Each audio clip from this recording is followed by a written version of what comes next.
Big Ben is out of office this week, which means I'm in the booth solo with no run support, no help. Kind of like Paul Skenes pitching for the Pittsburgh Pirates. I'm out here all by myself. No safety net, no relief pitchers.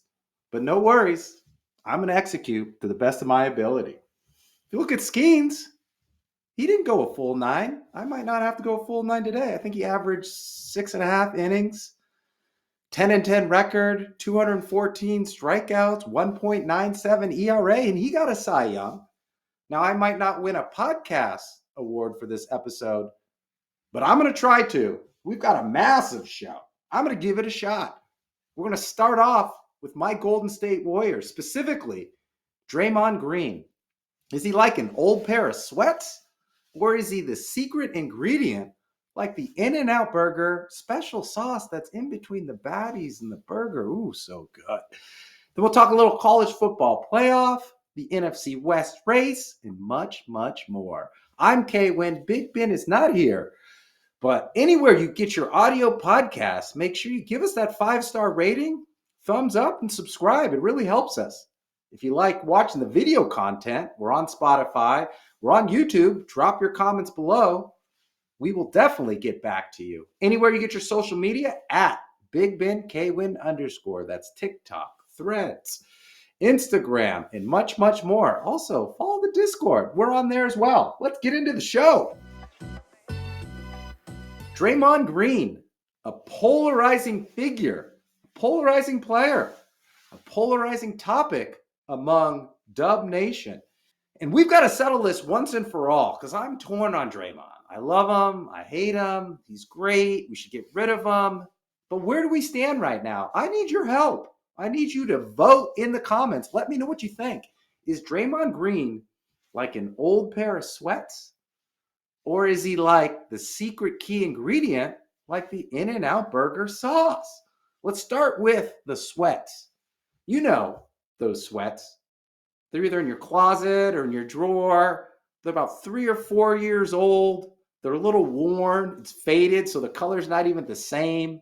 There's holes in it, but they're comfortable. They're reliable. They've been through it in the prime of your career, the prime of your life.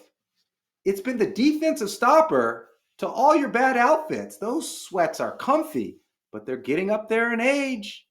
You probably should have replaced them, or you should replace him. Draymond Green.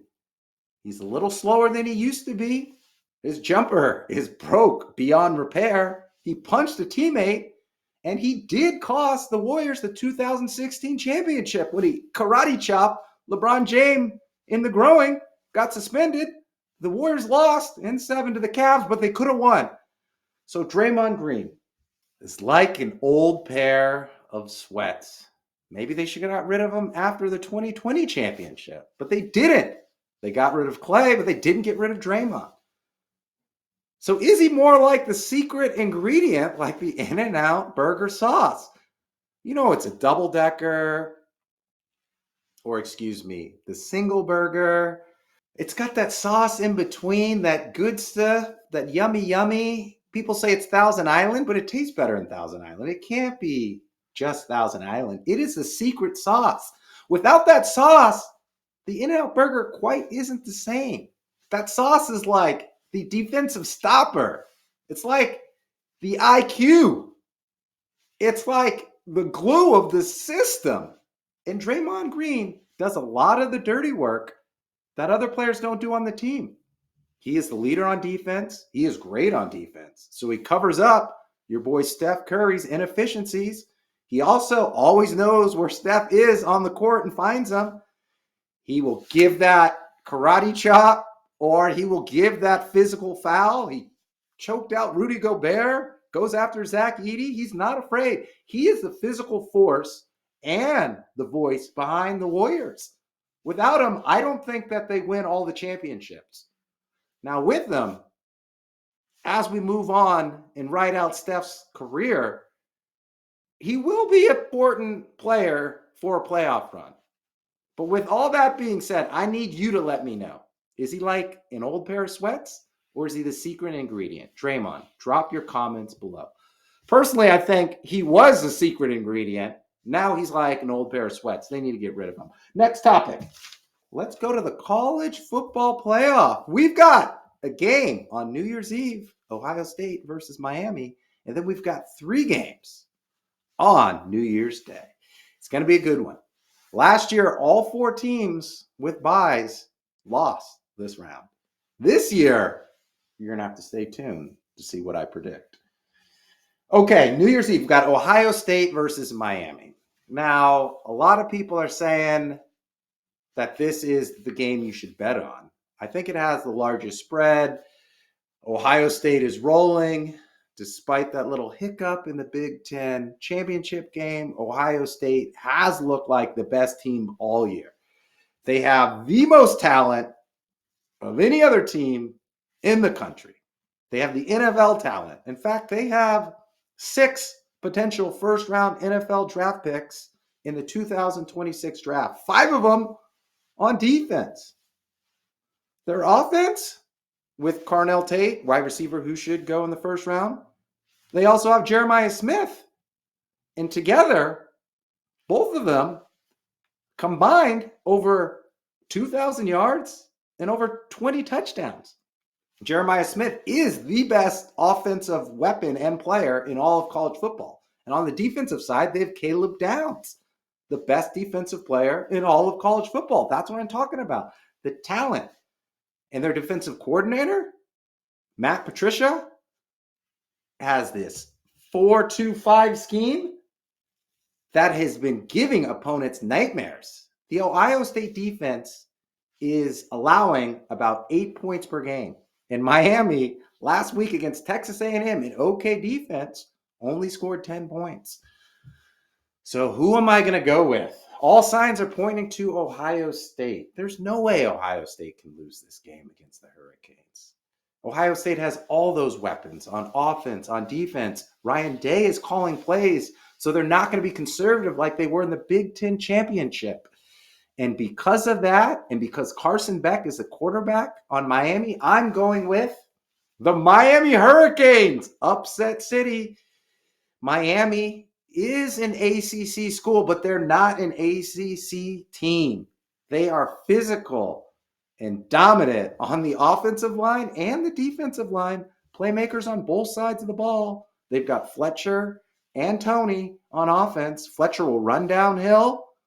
Tony is in the Wildcat. He's returning punts. He's doing jet sweeps like he did to score the winning touchdown against A&M. And he can go deep. And Carson Beck is not a bad quarterback as well. On the defensive side, they've got Reuben Bain Jr. They also got Akeem Mesidor. They're going to get after Julian Sand.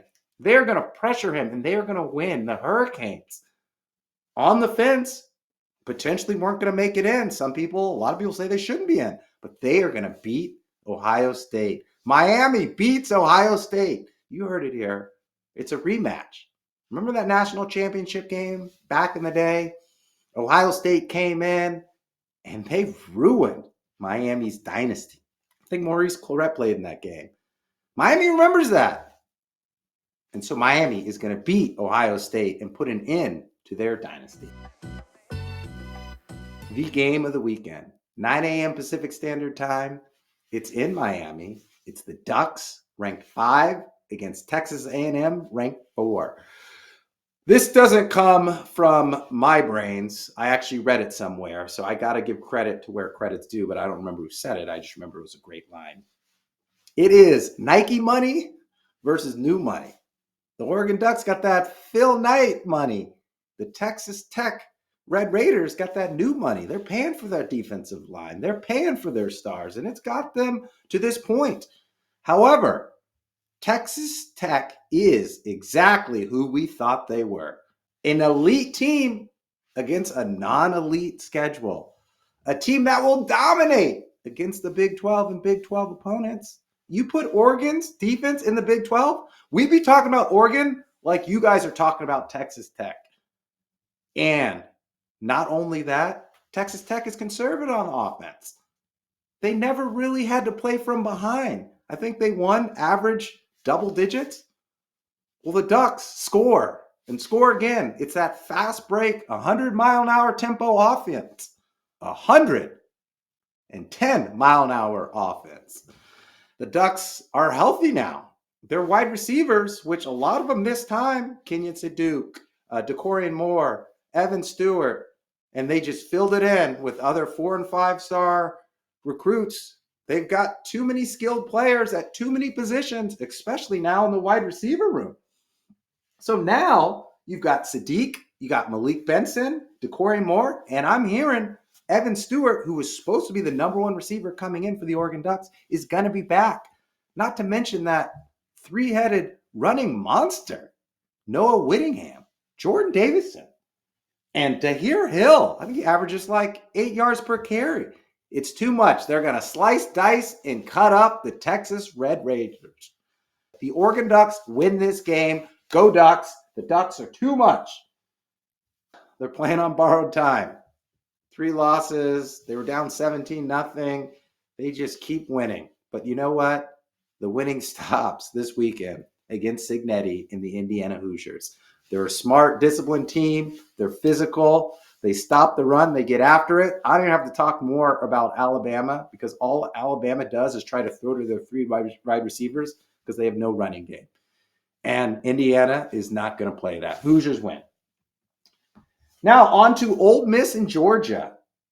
Trinidad Chambliss. Trinidad Chambliss. Trinidad Chambliss. You say it 3 times in an upset. Might just come to be true. He started as the backup quarterback, but in week 2, he replaced Austin Simmons. And from there, he just took off. He's 6'1", about 200 pounds, mobile in the pocket, dynamic arm. He gets loose. He throws rockets, accurate. He makes plays. And that first time against Georgia, he played all right. Second time against Georgia, he's going to play much better. Georgia has tape on him. He's got tape on them. Trinidad is going to shock the Dogs and win. And Kirby Smart, I'm sorry. Second year in a row, you get the bye, you lose. 4.4 speed, Trinidad's going to be cooking. All right, we'll close this out here on NFL. So I'm recording this Monday night. The Rams are playing the Falcons, and they should probably win. So let's just assume that they won. Actually, when you listen to this, they will win.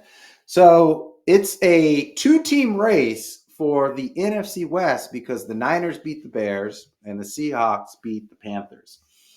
So the Rams, who earlier in the year had a 90% chance of winning the division and getting the number 1 seed, can no longer win the NFC West. So the Rams right now have clinched a playoff spot, but it is a wild card, and they will go on the road. They'll be either the 5th or the 6th seed, depending on what happens. The Seahawks play the Niners. They travel to Levi's Stadium in Santa Clara this Saturday at 5 p.m.